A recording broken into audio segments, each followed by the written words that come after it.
let's do 5-1. Yep, let's do it. Should we, as we've discussed before, Mr. Mel Gibson? Why not? Okay. So, right, let's go 5-1 for Mel Gibson then. Okay. Go on then, Mark. Give me your number 5 Mel Gibson film. Right, number 5. Number 5 on my list is actually What Women Want. Okay. I love Helen Hunt. I think her 90s to early 2000s roles that she did were absolutely fantastic. I think she's great. Mix her up with Mel Gibson in here that's very much a Lothario, and I think you've got quite a good mix of characters in it, and I enjoyed the film. Yeah, it's all right. I almost put it on there. I did struggle to find 5, I must admit. Right. It's similar to a previous episode where I said he's had a fair few bit parts in films, especially recently. Sullivans. Yeah, I won't even mention the Sullivans. So I was hard pushed to find roles, apart from the obvious, that I really enjoyed him in. Yeah, I've got a lot of other ones from there because I don't get me wrong, I like Mel Gibson. I really, really do like Mel Gibson as an actor. I think he's very good. Yeah, and he just doesn't help himself, does he? No, he doesn't. Yeah. Okay. So yours, number 5. Mine is a recent-ish one. Okay. Boss Level. Right, got you. Yeah, I love that. It's a Groundhog Day action film. Definitely choose the scenery on that film. Yeah. He's probably one of the strongest characters apart from Frank. Yeah.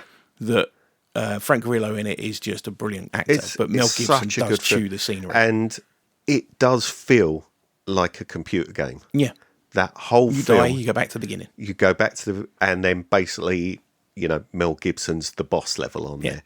But it's so well done. Really? I know we've discussed it before, the Groundhog Day type film where it's you live the same day has been done so many times. They put such an original spin on that film. Agreed.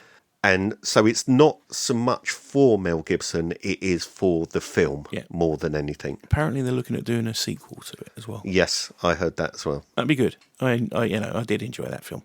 So you're number 4. My number 4 is Boss Level. Oh, nice. Good.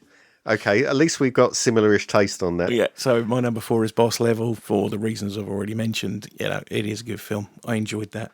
Your number 4? Air America.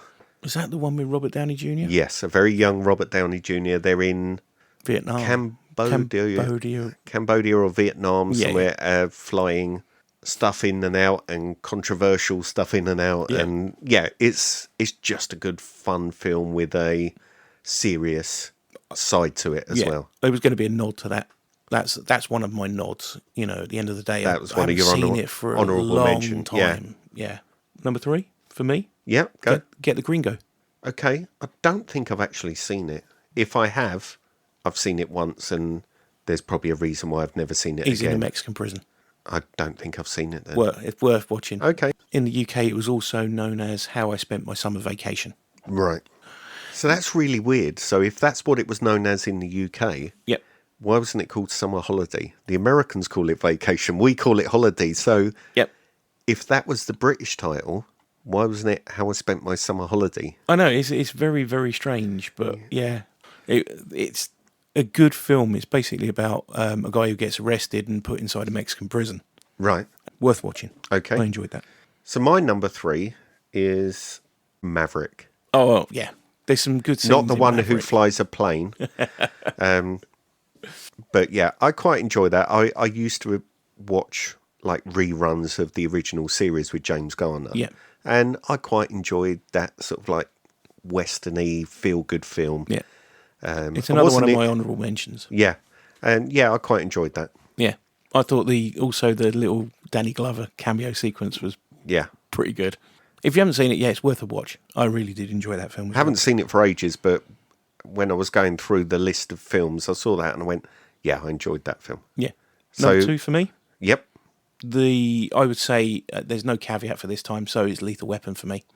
All of the Lethal Weapons. And my number 2 is also all of the Lethal Weapon films. I've got a feeling our top 2 may be the same. I think quite possibly. Definitely his character as Martin Riggs, I think, is the epitome of Mel Gibson. There's only 2 sets of films that the guy is very, very well known for. One being this, and another being what potentially could be number one for the pair of I us. think so. Yeah, I'm hope you've got the Sullivans down. Yeah, I have. Yeah.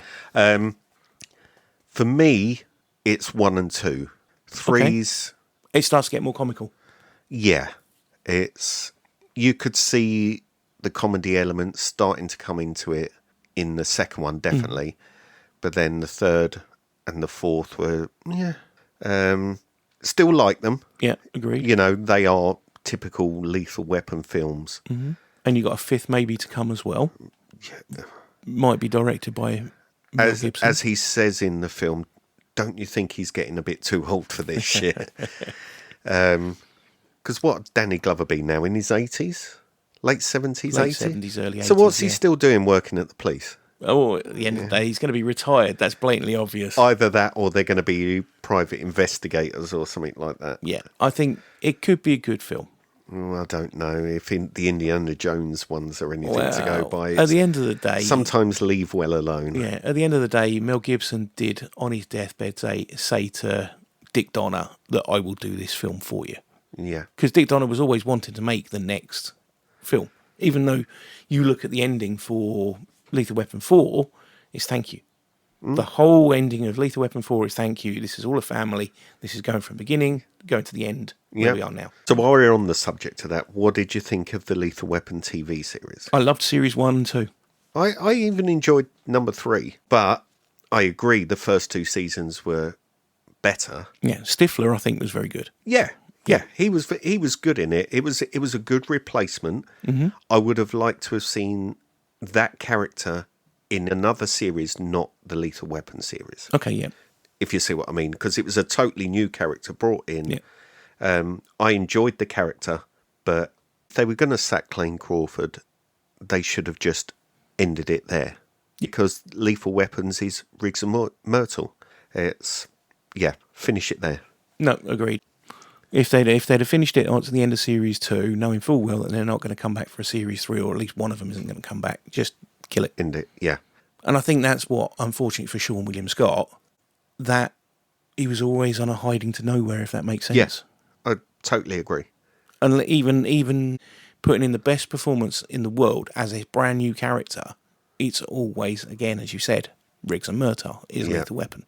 Anyway, I think we better get off this. We've gone down a bit of a Lethal Weapon rabbit hole. My number one. Number one. Should Your we number say it one. together? Because I think it's going to be exactly the same. So after on the count of 3. 1, 2, 3. Mad Max. Yeah. Yeah. It just epitomises Mel Gibson. We wouldn't have had any of those other films if it hadn't have been for the Mad Max films. No, again. He'd done a few other films. He'd done a film called Tim in Australia. I think he would have been a minor Australian actor if it hadn't have been for Mad Max and the way Mad Max took off, especially here in the UK. Yeah. Because it was one of those films that was always getting passed around. It was like a banned film. And I remember sort of like my next door neighbour going, "Oh, I've got Mad Max. Do you want to come and watch it?" And Well, you think it was a film your parents watched before you watched it. Yeah. But there's nothing really bad in it, looking at it now. But back in the days, you think we've spoke about the British censorship before, how ridiculous it is. So yeah, I can see from my 1970s view why they did it, but now it just seems very tame. But then you look at some of the horror films that were banned, they all seem very tame now. The way the American audience got Mad Max is they got Mad Max 2 first. Yeah. Mad Max 1 came into the States dubbed. Everyone was dubbed from the Australian into an American accent. So the Road Warrior wasn't even classed as Mad Max 2, it was just classed as the Road Warrior. So there was, you got the beginning information about his history, which is the first film, and then, it carries on with the States. But yeah, I agree. Okay, so your one not so good. My one that I could quite easily bin, set fire to, and dump in the river is Ransom. Okay, I understand that. Especially if you rewind and listen to the rest of this episode. Ransom, it's I think, for this era of Mel Gibson, is the worst film he did. Okay.